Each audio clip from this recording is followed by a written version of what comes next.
In this video, we're going to look at how to change the uppercase letters to lowercase in Excel using an Excel formula. In this example, we have cells containing only uppercase letters and a mix of upper and lowercase letters. And what we're going to do here is to change the uppercase letters to lowercase through the use of the lower Excel function. So let's begin by entering the formula into cell C3 equals lower open parentheses.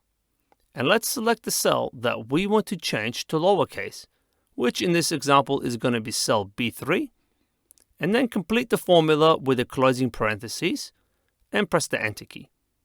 And here it is. It's all lowercase now. We can now apply the formula to the rest of the rows in this example by dragging the formula down for each of the rows. And that's it. All uppercase letters have now been changed to lowercase. I hope you found this video useful. If you did, please click that like button and subscribe if you haven't already. Thank you for watching, and I'll see you in the next video.